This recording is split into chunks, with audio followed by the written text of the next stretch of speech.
Assalamualaikum warahmatullahi wabarakatuh. Bismillahirrahmanirrahim. Alhamdulillahil qail fi kitabihil azim. Ma kanal mu'minuna liyanfiru kafah. Falaula nafara min kulli firqatin minhum ta'ifatul liyatafaqahu fid din waliyunziru qaumahum idza raja'u ilaihim la'allahum yahzarun.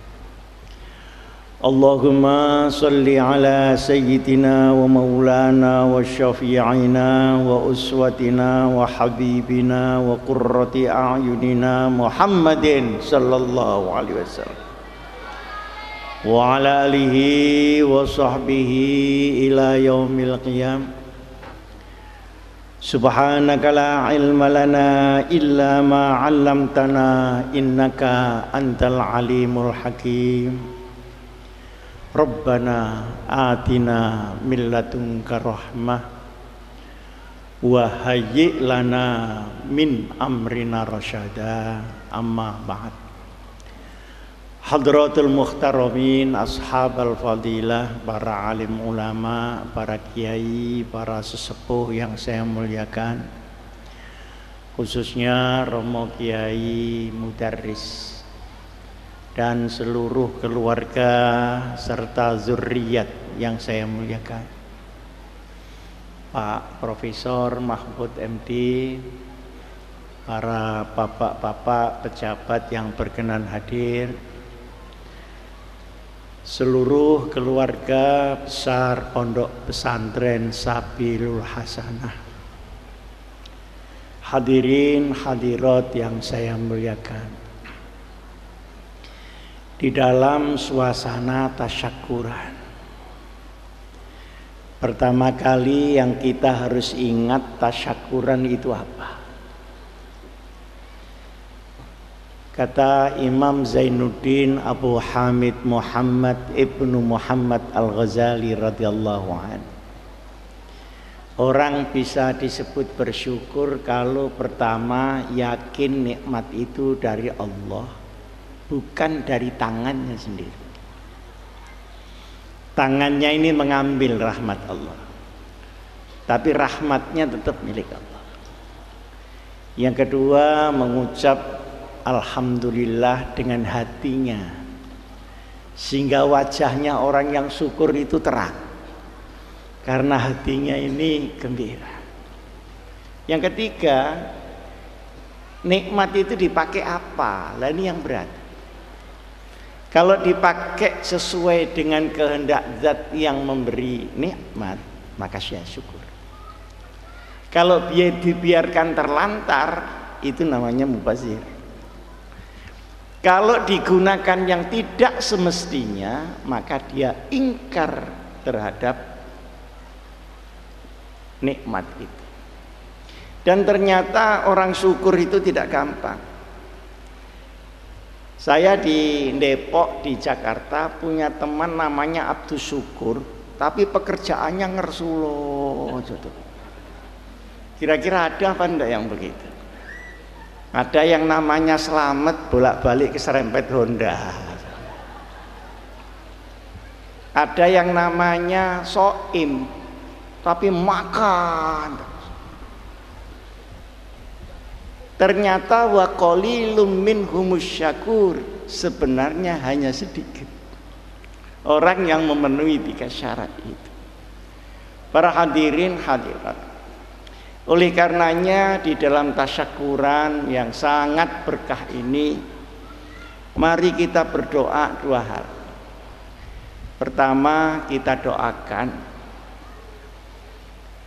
pengasuh seluruh zuriat dan keluarganya, para ustadz-ustadz dan asatidzah, diberikan istiqamah oleh Allah Subhanahu wa ta'ala. Istiqomah itu apa? Istiqomah itu jejak dan lurus. Dia tegak, artinya i'tidal. Dia lurus, artinya mustaqim.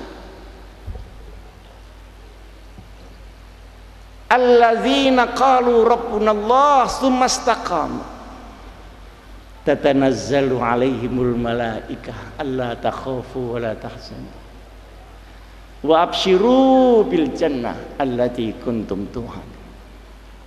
Orang-orang ulama yang sudah menetapkan dirinya qalu rabbunallah, pas sudah tidak belok-belok lagi, kemudian istiqamah, maka malaikat Allah akan diperintahkan untuk membayang-bayangi beliau.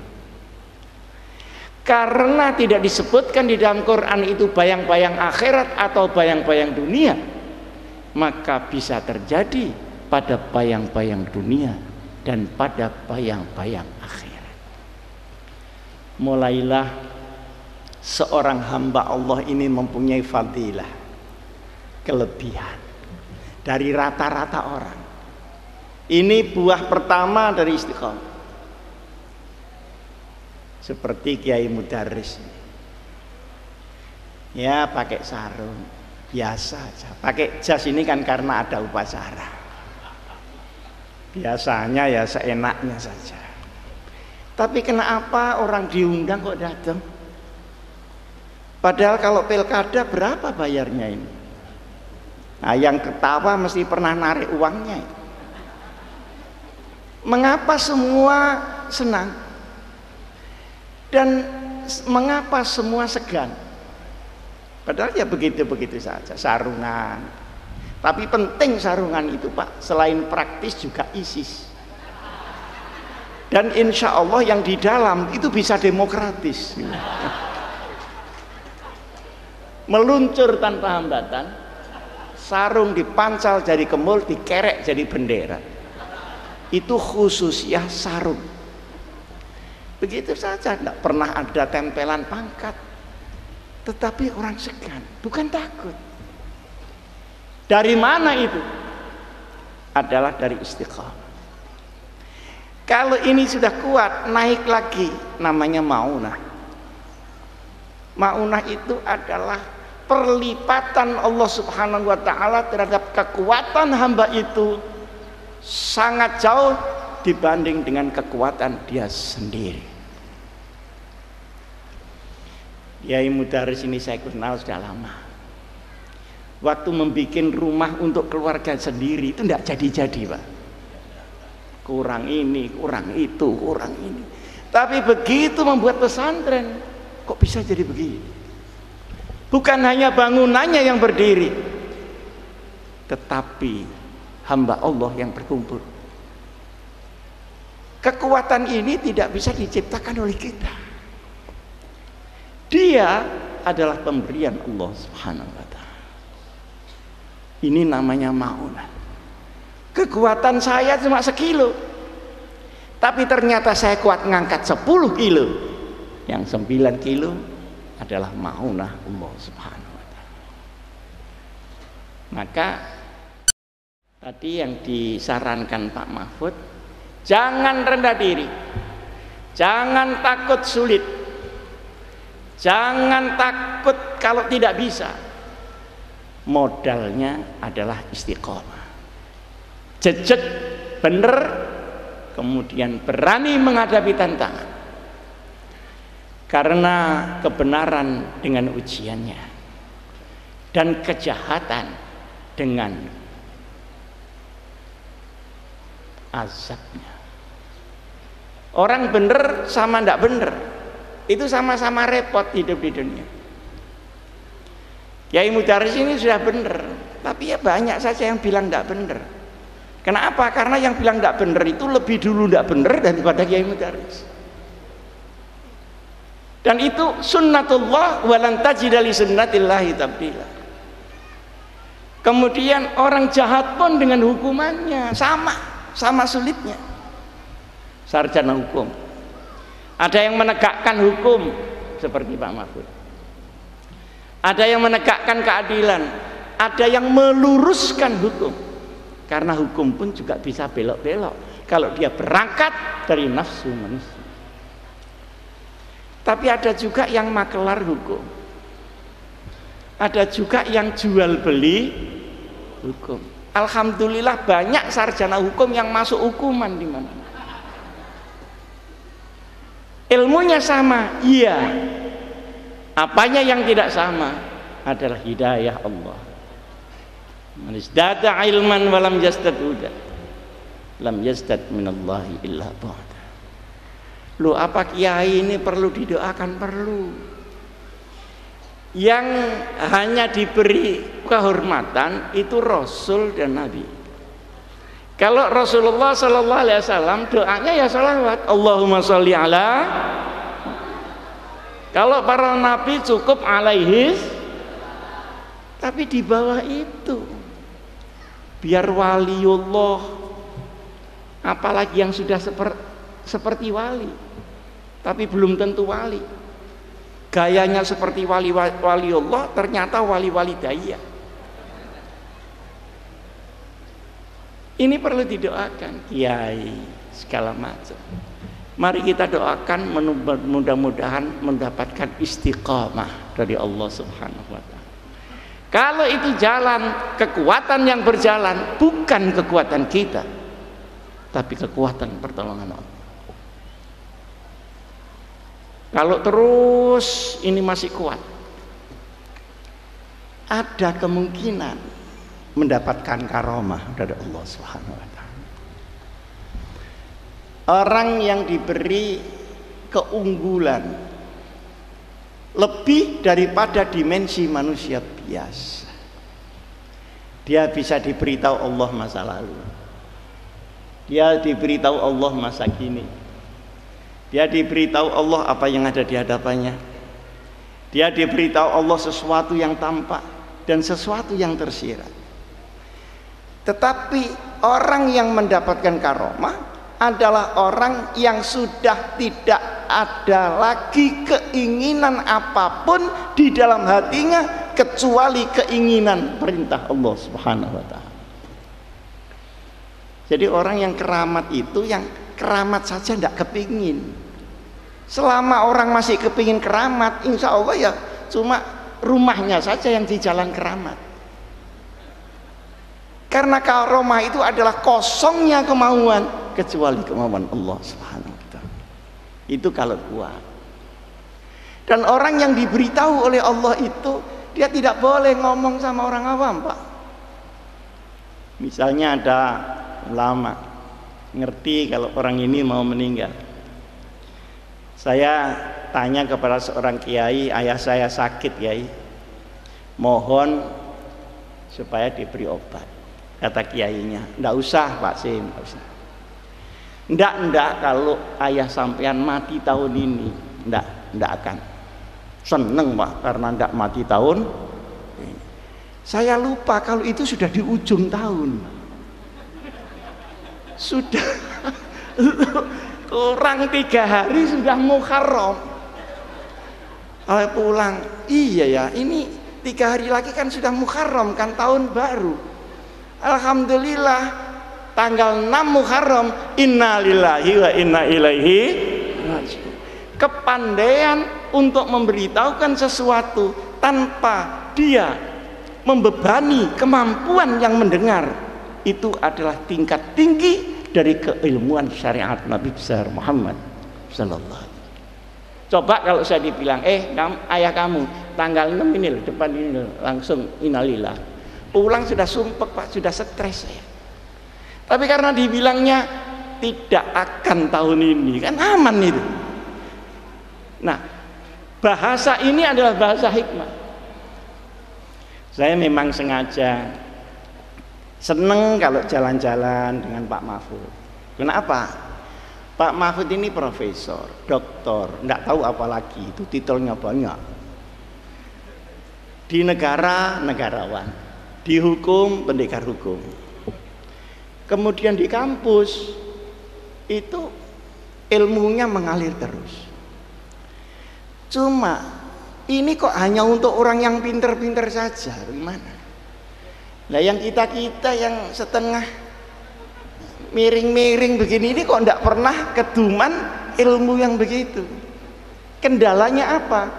Ternyata kendalanya karena tidak gampang membahasakan ilmu kampus dengan bahasa kampung. Nah, saya bilang Pak Mahfud, mari kita keluyuran ke kampung. Perlunya apa? Perlunya ilmu kampus ini bisa diterima akalnya orang kampung dengan bahasa kampung. Nah kalau di kampung, saudara-saudara, mari kita partisipasi untuk mengadakan sinkronisasi, untuk mengantisipasi ini. Kata yang mendengar, rumahnya partisipasi itu mana, Pak? Jadi bingung gitu. Ternyata menjelaskan sesuatu yang rumit dengan cara yang gampang tidak segampang yang diduga barat. Saya tertarik, ada Albert Einstein, itu orang pinter, bilang orang yang bisa menerangkan sesuatu yang sulit dengan cara yang mudah berarti dia menguasai betul masalah. Yang repot itu kalau sudah kualitas kampung, gaya bahasa kampus itu bulet nggak karuan. Yang kampus juga nggak paham. Yang kampus loh, orang ini stres sampai bagaimana? Omongnya aku dulu tapi nggak paham. Setelah dibawa ke kampus nggak ono ilmiahnya. Para hadirin hadirat yang saya muliakan, maka salah satu daripada hikmah Allah yang diberikan kepada ulama adalah bagaimana menyederhanakan pengertian tinggi sehingga dia bisa diterima oleh orang awam umat Muhammad Rasulullah Sallallahu Alaihi Wasallam. Ini perlu juga insya Allah untuk bapak-bapak pejabat, karena ada di Malang ini, karena seorang pejabat sudah ada teksnya, kan membaca kan sambutan dari bupati dibaca oleh sekda, tulisannya di pagi yang sangat cerah ini, padahal ketika itu hujan dan deras. Akhirnya bapak pejabat ini tadi ragu-ragu, ini membaca saya ini hujan apa cerah? Lebih baik cerah saja daripada kena kondito. Saudara-saudara, para hadirin, di pagi yang cerah ini grojok. Langsung beledek di sini. Jadi wong apa nih sing cerah itu. Nah, di sini masalah-masalah kondisional, dan itu adalah penguasaan ulama. Jadi saya selalu mengatakan di mana-mana seorang ulama adalah seorang sosok rakyat yang bisa membahasakan sesuatu sulit menjadi gampang, menggampangkan sesuatu yang sulit. Sementara kadang-kadang orang supaya kelihatan intelek menyulit-nyulitkan sebetulnya yang gampang. Mudah-mudahan ini Kiai Mudaris, seluruh ustaz-ustaz, keluarga diberikan istiqomah oleh Allah Subhanahu wa taala.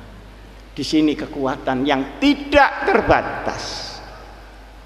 Kalau Allah memberi kepada kita sendiri terbatas, karena kebutuhan kita tidak banyak. Tapi kalau Allah memberikan umat hanya lewat pintu kita, maka lewatan itu jumlahnya tidak akan terbatas. Jadi untuk anak-anak salah orang yang mengatakan untuk apa saya ngurusi masyarakat sementara urusan saya sendiri belum selesai. Salah mungkin. Dengan mengurusi umat, dengan mengurusi masyarakat, dengan menyelesaikan seluruh kesulitan-kesulitan, maka Allah akan menjamin kesulitan kamu akan digampangkan oleh Allah Subhanahu wa taala. Orang yang mengurusi orang banyak seperti Al-Mukarram Kiai Mudaris malah tidak kekurangan apa-apa, padahal tidak mikir kebutuhannya. Tapi orang yang tidak mau mikir apa-apa kecuali dirinya sendiri, itu sampai pensiun cicilan rumah itu bisa tidak selesai sampai pensiun. Ya yang tersenyum ini mungkin pengalaman, padahal sudah tidak ngurusi apa-apa kecuali dirinya sendiri. Karena laqad khalaqnal insana fi kabad. Kamu oleh Allah dimasukkan di dalam kesulitan hukum dunia ini. Andaikan kamu tidak mau ngurusi kesulitan orang, kamu tetap sulit dengan urusanmu sendiri. Ini pegang baik-baik. Maka yang kedua, doa kita, kalau tadi untuk kiai-kiai istiqomah, Allahumma amin.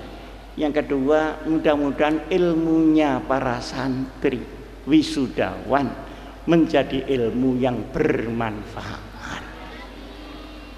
Karena begini Pak, sekarang orang mencari ilmu saja tidak semua. Banyak yang mencari ijazah. Tidak peduli dia itu dapat ilmu apa tidak, pokoknya dapat ijazah. Jurusan sertifikasi. Jadi ijazah numpuk, goblok tetap numpuk saja di situ. Ada juga yang mencari ilmu. Ada yang sudah mencari ijazah palsu lagi. Di Jawa Timur, tapi ini rahasia, jangan ngomong-ngomong orang.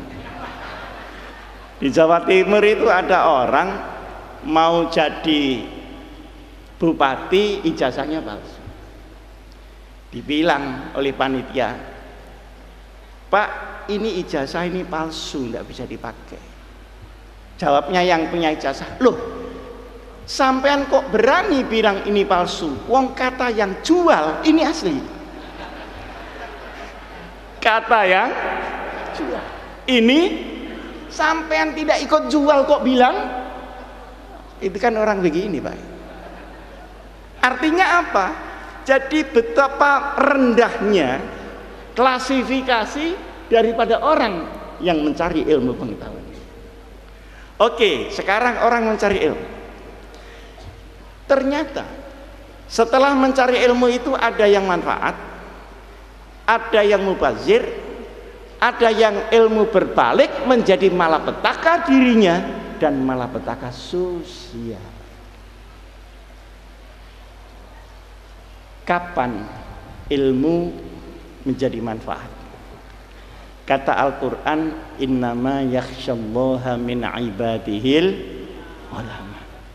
Sepanjang hati, pikiran yang merupakan tanah dari tanaman yang namanya ilmu itu tadi subur dan sehat, maka ilmu akan menjadi manfaat.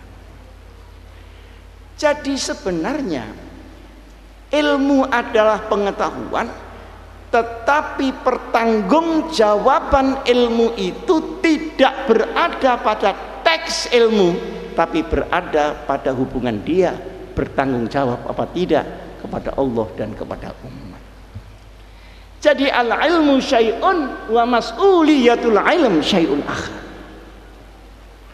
Agak ilmu itu sesuatu yang tersendiri. Tapi tidak semua orang yang punya ilmu bertanggung jawab terhadap ilmu. Apa itu termasuk ilmu agama? Bisa jadi. Ada cerita, tapi ini rahasia lagi. Di Kediri itu ada Baksul Masail ya, tentang rokok. Diberi hukum makruh tahrim.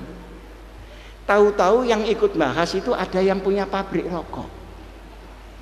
Ini kalau dihukumi makruh tahrim, kantor NU tidak jadi. Lah terus bagaimana ya? Rokoknya itu namanya Minna. Mesti tahu ini ya orang Kediri. Akhirnya dirunding lagi, diubah. Rokok makruh tahrim kecuali Minna. Lah. Jadi sebenarnya syariat pun bisa dimanipulasi ketika tidak ada khas. Ya, kok bisa kecuali Minna itu? Saya tanya, apa ini urusannya? Karena masolihul mursalah. Ini yang tidak ngerti tenang aja. Masolihul mursalah. Para hadirin hadirat yang saya hormati, apalagi ilmu itu bukan syariat. Apalagi. Karena khasyatullah inilah maka ilmu menjadi amal dan amal menjadi ilmiah. Seorang mempunyai ilmu amaliyah dan mempunyai amal yang Sekarang sudah punya ilmu, sudah. Amaliyahnya cocok enggak dengan bunyinya ilmu. Cocoknya ini enggak ada kitabnya, ya. Cocoknya ini adalah hidayah Allah karena ada mas'uliyatul ilm min indillah wa ila ummati Rasulillah sallallahu alaihi wasallam. Semua kita punya ilmu agama. Salat sehari 5 kali. Tapi kan masih banyak yang 5 hari sekali. Ada yang 1 minggu 1 kali. Berarti kan tidak sama. Dan tidak sama itu bukan jaminan kita. Samanya itu adalah jaminan dari Allah Subhanahu wa taala. Berbahagialah anak-anak santri yang ngapal alfiyah, yang baca kitab, terus disuruh ibadah, disuruh doa, disuruh wirid. Itu adalah bagian pembentukan responsibility of knowledge. Ngerti apa enggak? Enggak ngerti enggak apa-apa. Karena ini kan daerah sini kan desit ya gitu. Enggak apa-apa. Jadi sebenarnya yang membuat seorang bertanggung jawab terhadap bunyi ilmunya adalah karakter dia dan hidayah Allah, dan itu tidak bisa dibentuk melalui alfiyah, tapi dibentuk melalui hubungan dia dengan Allah dan hubungan dia dengan umat Muhammad Rasulullah SAW. Para hadirin hadirat yang saya muliakan, ini untuk anak-anak santri supaya mensyukuri nikmat pesantren itu. Bagaimana diajar ilmu, bagaimana diajar kita, disekolahkan SMP sampai SMA, tetapi tanah dalam tanda petik di dalam hati dan nuraninya ini terus dikembangkan melalui hablum minallah. Oleh karenanya kalau ada saya punya tamu mengeluh, Kiai saya ini ingin punya pesantren tapi tidak punya uang ya. Orang yang ngomong begini kalau dikasih uang tidak bakal punya pesantren, mesti punya real estate ya. Karena memulainya dari situ. Memulainya itu adalah bagaimana takorrub, bagaimana fadilah, bagaimana maunah turun dengan jungkir baliknya kita untuk berjuang, karena Allah tidak memberi first cut, tapi Allah memberikan rapot terhadap tindakan-tindakan kita. Jadi tidak ada jamak takdim itu, semua harus jamak takhir. Kalau sudah walladzina jahadu fina baru lanahdiyannahum subulana. Lah kita ini belum jahadu fina minta lanahdiyannahum subulana. Ya mungkin dikasih, mungkin tidak. Tapi yang masuk janji Allah adalah barang siapa orang telah melakukan mujahadah, baru terbuka di situ siratal mustaqim. Para hadirin hadirat yang saya muliakan, kenapa doanya orang dulu kok lebih manjur dari doanya orang sekarang? Bukan karena dulu sekarang, tapi dulu kalau berdoa itu kerja dulu kepada Allah baru minta upah. Lah kalau kita kan minta first cut dulu, padahal belum melakukan apa. Kita minta selamat tapi kelakuannya tidak karu-karuan. Saya ingat malhuzah dari Imam Al-Ghazali, kalau permintaan seseorang bertentangan dengan tindakan seseorang, maka Allah akan mendahulukan hasil tindakannya sebelum mendahulukan hasil permintaan. Mudah di sini dibabat semua hutan-hutan, tapi berdoa ya Allah mudah-mudahan tidak banjir, itu tidak cocok Pak. Tidak cocok, karena kalau ini dibabat ini banjir, tapi dia membabat minta tidak banjir. Kira-kira datang banjir apa datang tidak banjir? Nah disinilah saudara-saudara, sehingga nanti anak-anak santri berjuang saja, jungkir balik tidak apa-apa. Di tengah-tengah itulah pertolongan Allah akan hadir. Hadirin hadirat yang saya muliakan, Kelemahan-kelemahan kita di dalam berdoa adalah karena doa kita tidak selaras dengan apa yang kita lakukan. Dulu saya punya kiai namanya Kiai Soim. Tempatnya ada di Tuban. Itu kalau ngaji ya di sini tidak pakai terop ini. Ini pakai terop bagus ini sekarang saja kan Kiai ya. Dulu-dulu waktu saya ke sini tidak begini kok, belum maju begini. Ya cuma pidato, di sini ngasih pering bambu, di sini kasih plastik itu tak. Jadi saya pidato seperti orang jual bakso gitu. Nah sekarang bagus. Dari mana kok bisa bagus ini? Sambil jalan. Nah Kiai Soim itu kalau ngaji hujan itu begini Pak. Ya Allah sedang ngaji, mudah-mudahan hujannya besok pagi saja. Jam 7 dikasih jam Pak. Langsung set. Kenapa? Ya karena beliau puasa terus. Nah sekarang kita berdoa, ya Allah mudah-mudahan tidak hujan, banjir. Ya Allah mudah-mudahan tidak banjir, bledek. Ya Allah tidak bledek, lumpur. Ya Allah jangan lumpur, sadisme ada di mana-mana. Bukan karena kita ini tidak dikasihani Allah, tapi cara kita meminta tidak seperti yang ditunjukkan oleh Nabi besar Muhammad sallallahu alaihi wasallam. Para hadirin hadirat yang saya muliakan, Rasulullah sallallahu alaihi wasallam bersabda, "Man 'amila 'ilman 'allamahullah," atau kama qala Rasulullah sallallahu alaihi wasallam. Kamu para santri punya ilmu sedikit, langsung diamalkan. Kalau sudah amal, cari dasar ilmunya, bolak-balik begitu. Maka Allah akan hadir pada dirimu untuk mengajar kamu. Bukan hanya ilmu yang 'allama bil qalam, tapi 'allamal insana malam. Ya. Kalau 'allama bil qalam itu kan pakai kuliah, ada apa? Slide. Kalau sudah malam ya'lam diberikan kepada Allah, maka seluruh ondel-ondelmu menjadi pinter. Bukan hanya otaknya yang pinter, tapi hatinya juga pinter. Hati yang berisi akan menjadi orang benar, otak yang terisi akan menjadi orang pinter. Dulu banyak orang benar, kurang orang pinter, karena ibadahnya bagus, sekolahnya rendah. Sekarang banyak orang pinter tapi kurang benar, karena dia asah otaknya tetapi mas'uliyatul ilm itu tidak tertanam sama sekali. Para bapak, saya bukan pengalaman memimpin negara seperti Pak Mahfud. Cuma dulu pernah nyalon wakil presiden dan tidak jadi. Alhamdulillah tidak jadi. Begini, menurut bapak-bapak, Indonesia ini lancar apa ruwet menurut bapak-bapak? Menurut ibu-ibu di belakang, Indonesia ini ruwet apa lancar? Karena semua bilang ruwet, maka saya ikut ruwet supaya sama dengan mayoritas. Ruwetnya Indonesia itu kurang orang pinter apa kurang orang benar?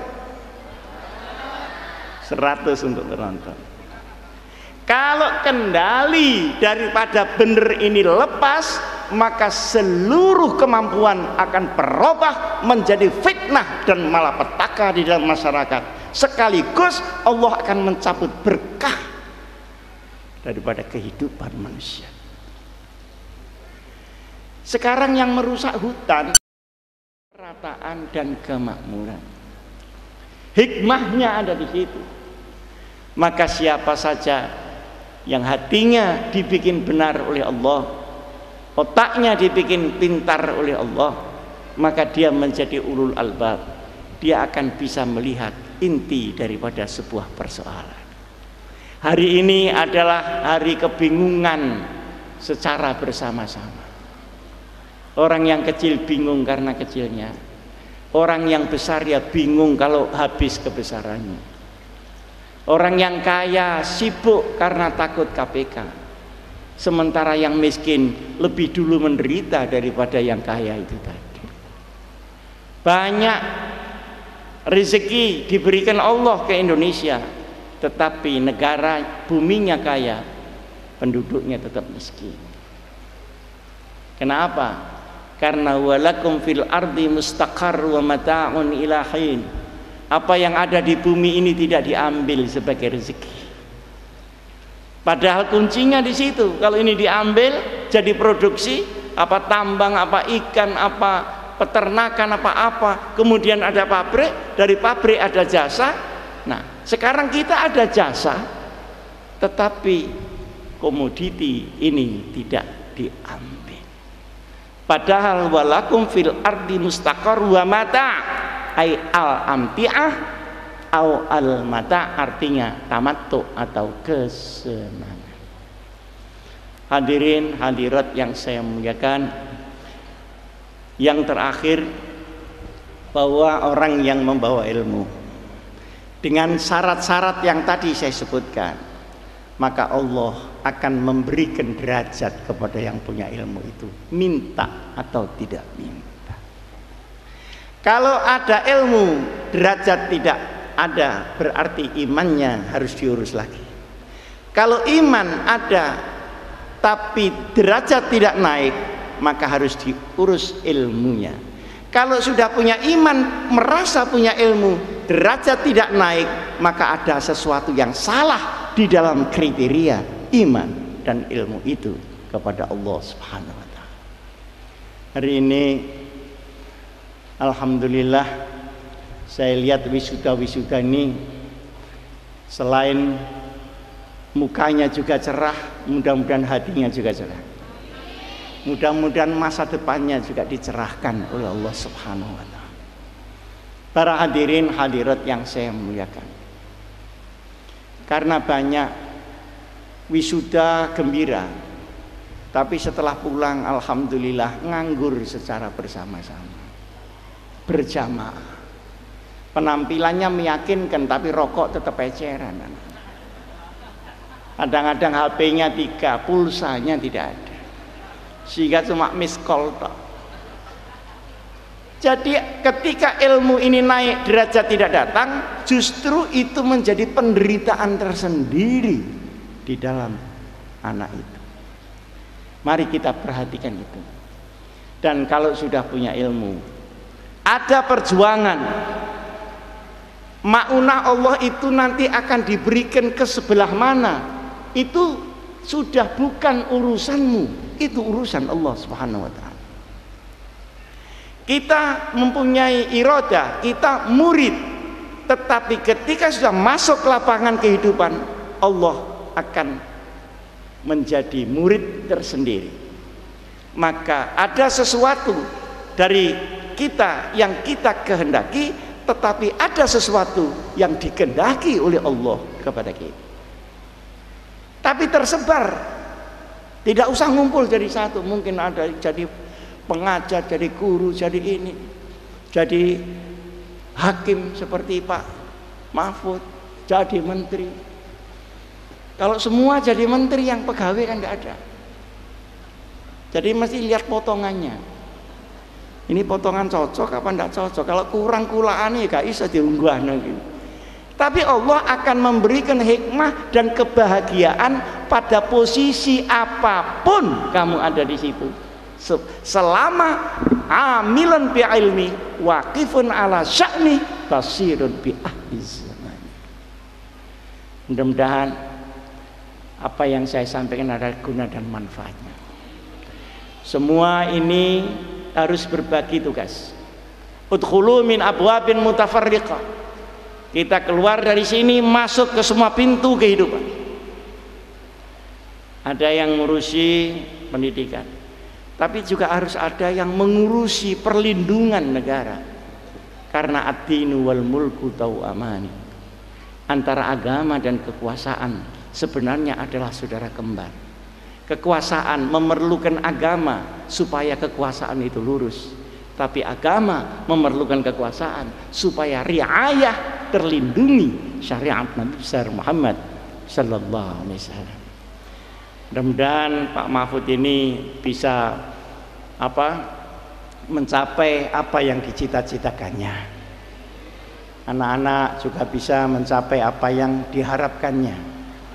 Siapa tahu bahwa kita sekarang sedang berjuang, baru yang akan datang dia ditakdirkan oleh Allah punya presiden di kalangan kita sendiri. Tapi ini harus dibantu dan didukung, tidak cukup hanya dikeploi tok, tidak cukup. Saya masih ingat Imam Ibnu Athaillah mengatakan, di sebuah negeri di mana negeri itu masih sedang kacau balau, maka lebih banyak pemimpin yang datang atas kehendak Allah daripada kehendaknya dia sendiri. Oleh karenanya perlu doa, oleh karenanya juga perlu perjuangan keras. Tapi wa idza azamta fatawakkal 'ala Allah, selebihnya daripada kemampuan ini kita serahkan kepada Allah. Kita menyerahkan kepada Allah, harus ada yang kita serahkan. Kadang-kadang kita azamta tapi tidak fatawakal, tapi kadang-kadang fatawakal tapi tidak azamta.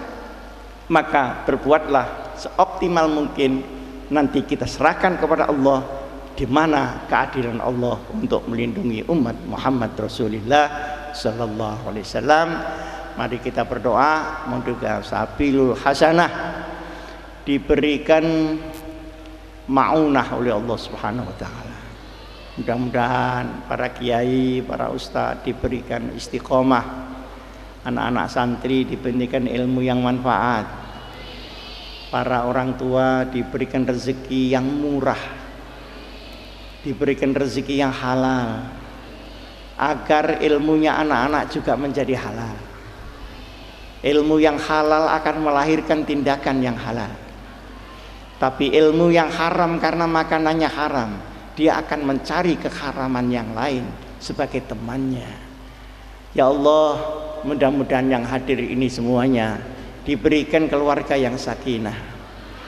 Para orang-orang laki-laki diberikan tanggung jawab, para istri-istri diberikan rasa taat, anak-anak kita soleh dan solihah, akhirnya mengarungi dunia ini dengan sukses dan kembali kepada Allah bi husnil khatimah wa bi syafaati nabiyyina Muhammad Rasulillah sallallahu alaihi wasallam. Allahumma sholli ala sayyidina Muhammad wa sallim radhiyallahu an kulli sahabati Rasulillah ajma'in walhamdulillahi rabbil alamin. Rabbana hab lana min azwajina wa dzurriyyatina qurrata a'yun waj'alna lil muttaqina imama. Rabbana wa atina ma wa'adtana ala rusulika wa la tukhzina yaumal qiyamah innaka la tukhliful mi'ad. La ilaha illa anta subhanaka inni kuntu minadh zalimin.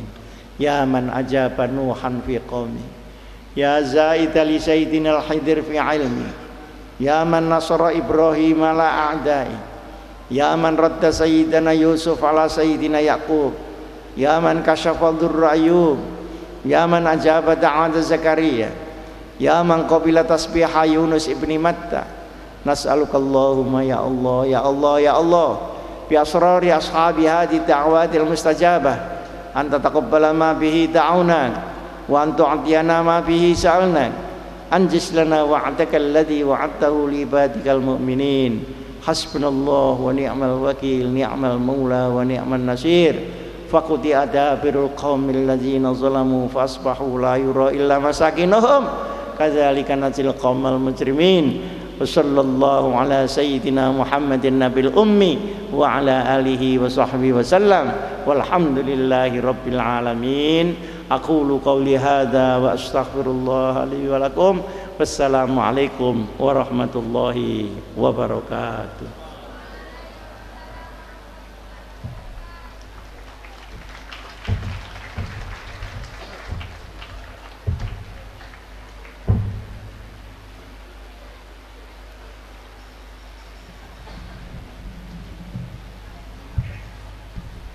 Terima kasih kami haturkan kepada beliau Romo Kiai Haji Hashim Muzadi